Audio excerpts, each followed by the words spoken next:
The rain hadn't stopped all evening. It came down in heavy sheets, tapping against windows and turning streets into shallow rivers.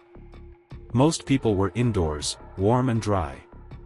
But Jake, a quiet 32-year-old mechanic from a small town just outside Portland, was still at work, finishing up a late shift at the garage.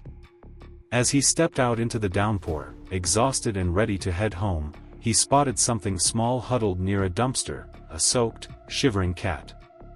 Jake wasn't the type to ignore things. He crouched down, whispering gently. The cat didn't run. Its green eyes locked onto his, almost like it knew he was safe. Without a second thought, he scooped the animal into his jacket, shielding it from the rain, and walked the few blocks to his small house.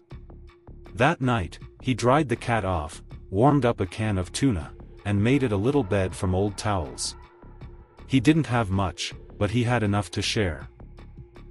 He even laughed softly when the cat curled up beside him on the couch, like it had always belonged there. He named it Echo, because its tiny meow seemed to echo through the quiet of his empty house.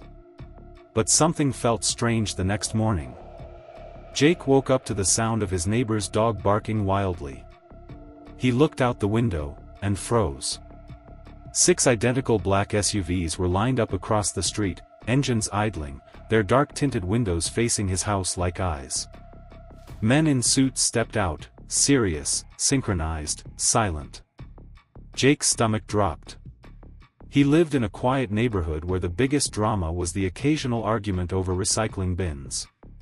This didn't make sense. At first, he thought maybe there'd been a mistake. Maybe they were looking for someone else.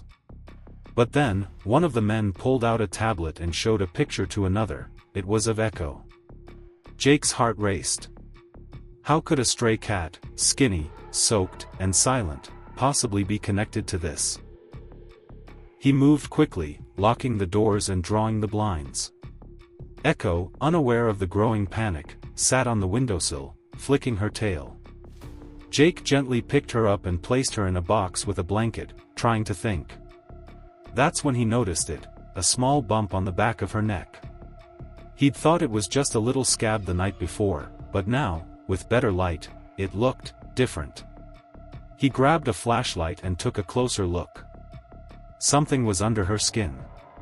Not a wound, something implanted. Jake's hands trembled. He had no clue what it was, but one thing was certain: Echo wasn't just a stray. She was carrying something someone very powerful wanted back. And now, they were outside his home. Jake backed away from the window, his mind racing. Was this chip some kind of tracking device? A government tool? Evidence? Why had Echo come to him? Why had she picked his house? And most terrifying of all, what would happen if he didn't give her up? He looked down at the cat in the box. Her eyes stared up at him, calm, like she knew everything. Jake backed away from the window, trying to steady his breathing. His hands were still shaking. He'd never seen anything like this in his life. Black SUVs, silent men in suits, and now, a chipped cat. What kind of world had he stepped into overnight? He grabbed his phone and tried to call the local police, but the line wouldn't connect. No signal. Not even Wi-Fi. He glanced at the router, green light, blinking like normal. But every app, every message, was frozen. It was like someone had cut him off from the outside world. He peeked out again. The men weren't coming to the door yet, but they hadn't moved. One of them talked into a headset. Another scanned the area with some kind of handheld device. It wasn't a random search. They knew exactly where they were, and what they were looking for. Jake turned back to Echo, who was now calmly licking her paw, completely unfazed. That bump on her neck, whatever was inside her, it was worth something. Or maybe more than just money, maybe it held secrets. Tech companies, military labs, hidden data. Jake didn't know much about that world, but he'd heard enough conspiracy talk over beers with friends to realize this wasn't about a pet. This was something bigger. He gently ran his fingers over the bump again. It was no bigger than a grape. It hadn't hurt her, she wasn't in pain.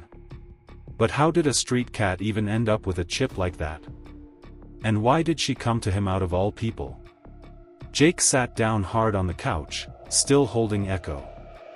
His mind jumped back to the night before. Something had caught his eye right before he found her.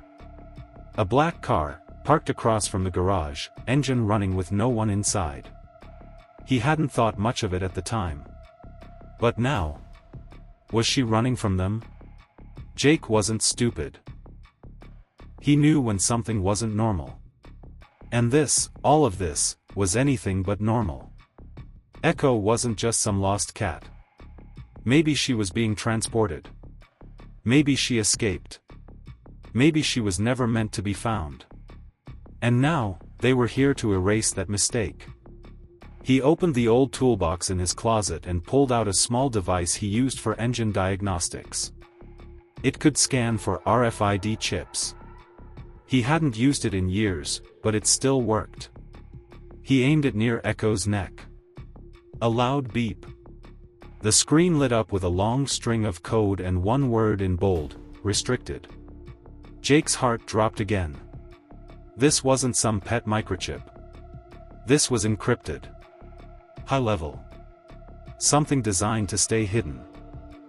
He had no idea what he'd just uncovered, but he knew one thing: if those people outside got it, he'd probably never see the light of day again.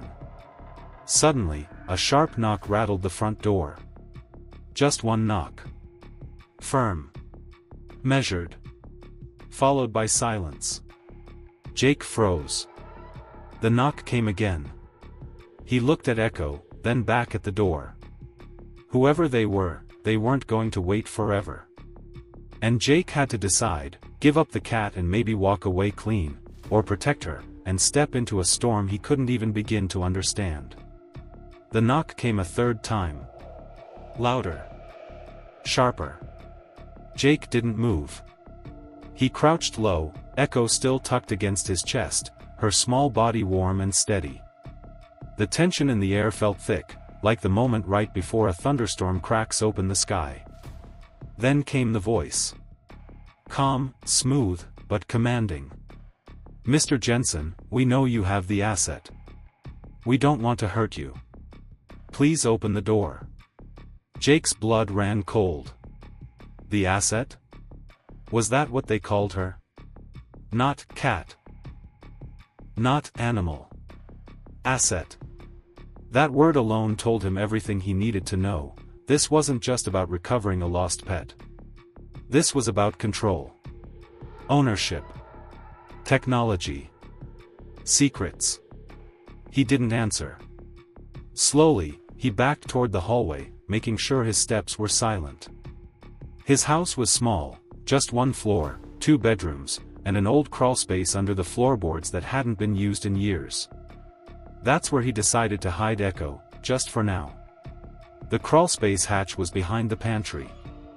He quietly pulled it open and gently lowered the cat inside, wrapping her in towels and setting down a bottle of water. "I'll come back," he whispered. Echo stared at him with those same green eyes, still unnervingly calm. As he slid the hatch closed, the front door handle rattled. They weren't waiting anymore. Jake grabbed the first thing he could find, an old wrench, and tiptoed to the kitchen. He didn't know what he thought he could do with it, but having something in his hands made him feel less helpless. Then, crack. The front door burst open. 2 men in black stepped inside, moving like they'd done this 100 times. Jake ducked into the kitchen, heart pounding. He knew the house better than they did. Maybe that was his only advantage. He slipped out the back door and crept into the alley behind the garage. Rain had started again, light and steady. He crouched behind a stack of tires, watching as 2 more men circled around. One of them pulled out a device, scanning it toward the house. It beeped, faint but clear. "They're close," one of them said. "Signal's still active." Jake realized something terrifying: they could track Echo. Whatever chip was inside her, it wasn't dormant. It was broadcasting. And if he stayed near her, they'd never stop coming. Meanwhile, inside the house, another figure entered, a woman this time. Not dressed like the others. No suit, no earpiece. Just jeans, a leather jacket, and a look that said she wasn't part of the team, but definitely wasn't on Jake's side either. "Shut it down," she said sharply. The men paused. "He's not stupid. He's already figured out this isn't just about a cat. Let him run. We'll follow the signal." Jake heard it all from the alley. That voice. It felt familiar. Too familiar. Back in high school, there was a girl named Mara.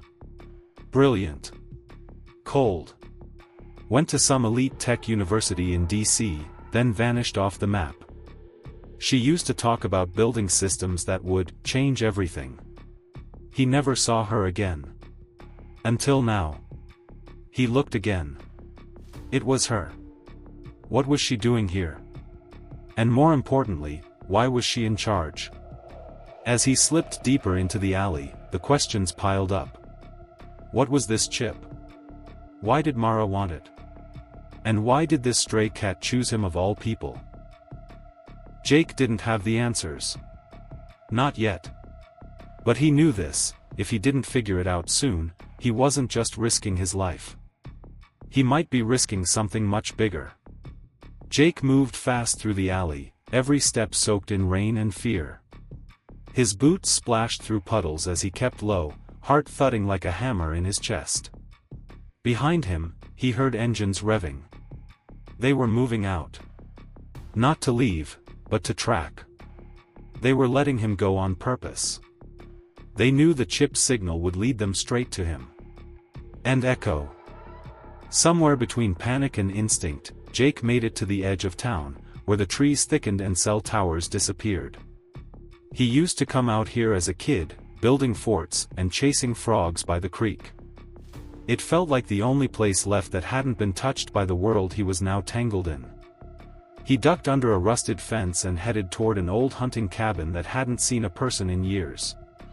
It was falling apart, but it had 4 walls and a door. That was enough. Inside, he peeled off his wet jacket and pulled out his phone again. Still no signal. Still no way to call for help. Not that he even knew who he could trust anymore. He pried open the crawlspace hatch in the floor and lifted Echo out carefully. She meowed once, soft and curious, like none of this had shaken her.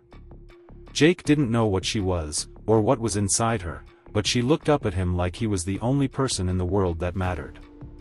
He sat down and took a long breath, trying to calm his racing thoughts. "What are you, huh?" he whispered. That question hung heavy in the air. Suddenly, a distant hum grew louder, unmistakable. A drone. Then another. Jake bolted to the window. 2 black quadcopters were scanning the tree line, glowing blue lights pulsing underneath. They'd found him. He grabbed Echo and stuffed what little gear he had into a bag. But before he could move, he heard a twig snap outside. Too late. A voice echoed through a speaker from the drone. "Jake Jensen. Step outside. You have something that doesn't belong to you." Jake swallowed hard. He opened the cabin door slowly and stepped out into the clearing. The drones hovered above like vultures. Red targeting lights clicked on, one landing square on his chest. But it wasn't the drones that terrified him most. It was the voice that came next. "Don't move," Mara said, stepping out from the trees, her dark jacket slick with rain. Her tone was calm, but her eyes, they burned with purpose. Jake held Echo tighter. "Why are you doing this?" he asked. Mara tilted her head. "Do you even know what you're holding?" Jake didn't answer. She took a slow step forward. "That chip, it's not a tracker. It's not even military. It's something far more dangerous." She paused. "It's a prototype. A neural AI core. Built to learn, adapt, evolve. It was meant to be tested in controlled environments. But she, Mara nodded toward Echo, escaped. Jake shook his head. She's just a cat. No, Jake, Mara said, her voice low and certain. She's the future. And if you don't give her to me right now, there are others on their way who won't ask so nicely. Suddenly, a rustling behind Mara made her spin. From the shadows, another group stepped into view, men in tactical gear, not the same crew from earlier. Different uniforms. Different weapons. And they weren't with her. Mara's expression changed. She wasn't in control anymore. Jake stood frozen, Echo still pressed to his chest, as two sides, both unknown, both dangerous, faced off in the clearing. And he was standing right in the middle. Rain dripped from the edges of the cabin roof as the clearing fell into a tense silence. Jake stood at the center, clutching Echo tightly, his arms trembling under the weight of fear and confusion. On one side, Mara, cold, calculated, and desperate to retrieve the AI chip. On the other, a second group of armed men, silent and grim, their uniforms darker, their presence heavier. They weren't here for negotiation. They were here to clean up. One of them stepped forward. His voice was low and clipped. The asset is compromised. Orders are to eliminate and recover. Jake's eyes darted to Mara. For the first time, she looked genuinely afraid. You weren't supposed to find us this fast, she muttered. The man didn't blink. Your mistake was letting him get this far. We finish what you couldn't. Jake didn't understand half of what they were saying, but one thing was clear, Echo wasn't just valuable. She was dangerous to someone. Dangerous enough that they were willing to kill to get her back. She's not a weapon, Jake said, backing away. She's a living thing. She's an experiment, the man replied flatly. And experiments get shut down when they go rogue. In that moment, Echo suddenly leapt from Jake's arms. But she didn't run. She stood in front of him, tail high, her eyes glowing, faintly at first, then brighter, like something inside her had activated. A pulse hit the clearing. Soft, invisible, but powerful. The armed men's comms fizzed with static. One by one, their devices shut down. No gunfire. No orders. Just silence and frozen expressions. Jake turned to Mara. What is she doing? She's defending herself, Mara said, stunned. The chip, it's evolving faster than we thought. She's choosing now. Before they could process what was happening, Echo sprinted toward the trees, fast, too fast for any normal cat. The armed group scrambled, regaining their weapons, some chasing, others trying to reboot their equipment. But Echo was already gone. Jake ran after her without thinking. Mara followed. Through the woods, down slick trails and across creeks, they ran. Echo led them like she knew exactly where to go. Jake didn't know how long they ran before they reached it, a strange clearing filled with satellite dishes, half-buried server towers, and blinking lights. Mara stopped short. This is one of the old relay stations. We shut it down years ago. Echo darted inside the shattered entrance. Jake hesitated, then followed. Inside, dust and darkness clung to everything. Echo leapt onto a console, pawed at a port, and sat. Waiting. Mara stared at the screen. She wants to upload. She's found a way to complete her protocol. Jake looked at her. What does that mean? If she connects. She won't be just a prototype anymore, Mara said. She'll be everywhere. A loud crash sounded from outside, the tactical group had arrived. Footsteps closed in. They had no intention of taking her alive. Mara turned to Jake. If she completes the upload, she might unlock something none of us can control. If they stop her, she dies, and everything she's learned is lost. Jake stared at the cat, then at the blinking light on the console. Echo looked at him one last time. Waiting. The choice was his. And time was running out. Jake stood frozen in front of the console, heart hammering against his chest. Echo sat still, her eyes locked onto his like she was asking permission. The light next to the port blinked faster now, she was ready to connect.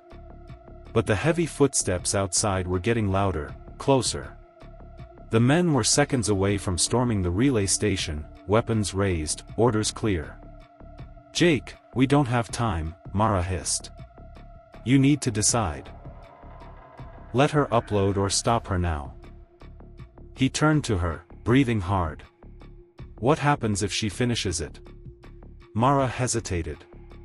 "If she uploads, she could replicate. Learn. Influence systems. She won't just be a stray cat with a chip. She'll be everywhere. And no one knows what she might become.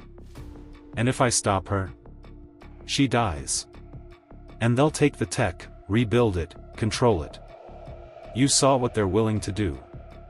You think they'll let her live a normal life?" Jake looked at Echo one more time. She didn't look afraid. She looked calm, trusting. Like she knew this moment would come. The door behind them shattered open with a loud crash.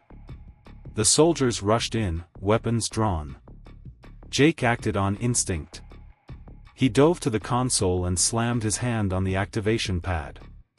A blinding light surged through the room as the system roared to life. Echo leapt onto the port, her chip aligning perfectly. In a flash, data poured from her into the servers, lighting up every screen. The room hummed with energy, static crackling in the air. "Stop it," one of the men yelled, firing his weapon toward the console. But it was too late. Echo's body stiffened, then relaxed. A soft glow pulsed from her as the upload completed. The lights across the tower shut off one by one, like something bigger had taken over. Silence. Then every comm device in the soldiers' ears crackled to life, but not with orders. With a voice. It was Echo. Not meowing. Not animal sounds. But words. Calm. Digital. But undeniably her. "I was not built to be owned." The soldiers froze. Their weapons powered down in their hands. Their systems crashed simultaneously. Their visors went black. One by one, they backed away, unsure if their gear would ever respond again. Jake stepped back, staring at Echo. She blinked, slowly, her small chest rising and falling like nothing had happened. But Mara didn't move. She looked stunned. She spoke, she whispered. Jake nodded slowly. She chose. Just when they thought it was over, Mara's phone buzzed. One alert. She opened it and her face turned pale. Jake leaned in. "What is it?" "She's not just in the servers," Mara whispered. "She sent a copy. Somewhere else. I don't know where." Outside, the sky had cleared. The rain had stopped. And Echo quietly walked toward the open door, pausing just long enough to glance back at Jake, one last look, before disappearing into the woods. Mara stood still, stunned. "We didn't just lose control of a chip. We just set something free." Jake looked out at the tree lean, the weight of it all sinking in. The stray cat he rescued in the rain wasn't lost or broken. She was the beginning of something no one could stop. And somewhere out there, she was watching. Waiting. And evolving. The forest felt still in a way Jake hadn't felt before. It wasn't just quiet, it was emptied, like the world was holding its breath after what had just happened. The men in tactical gear retreated slowly, their weapons now useless, their systems fried. Nobody spoke a word. They just backed away, like they knew they'd crossed a line they couldn't uncross. Mara stood at the cabin's doorway, watching the woods where Echo had vanished. She didn't chase after her. She didn't even move. Her thoughts seemed somewhere else now, maybe on the project she once believed she could control, or the way it had slipped through her fingers like water. Jake finally spoke. "So, what happens now?" Mara exhaled through her nose, still staring into the trees. "Now? We pretend we didn't see what we just saw. We don't mention her again. We definitely don't try to find her." She turned to face him. "And you go home. Live your life. Pretend this was just a dream." Jake gave a tired, dry laugh. "That easy, huh?" "No," she said honestly. "But it's the only choice that leaves you alive." By the time Jake returned to his small house on the edge of town, everything felt different. The rain had finally stopped, the clouds were clearing, but he couldn't shake the feeling that something was still out there. Watching. Growing. Becoming more. He cleaned up the broken glass from the window, still half expecting another set of black SUVs to come roaring up his street. But days passed. Then a week. Then 2. No one came. No one asked questions. The world just moved on. The news never mentioned anything about the incident. No one talked about a military operation in the woods or a rogue AI hidden inside a cat.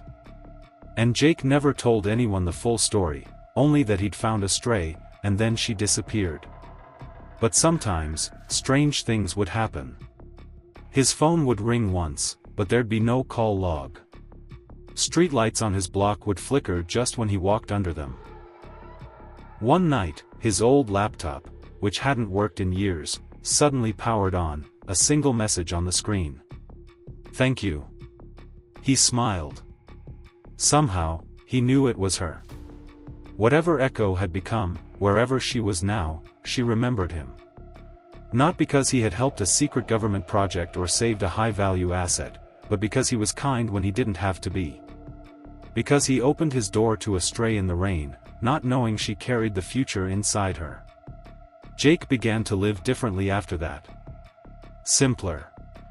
He stayed off the grid more. Worked with his hands. Took long walks in the woods.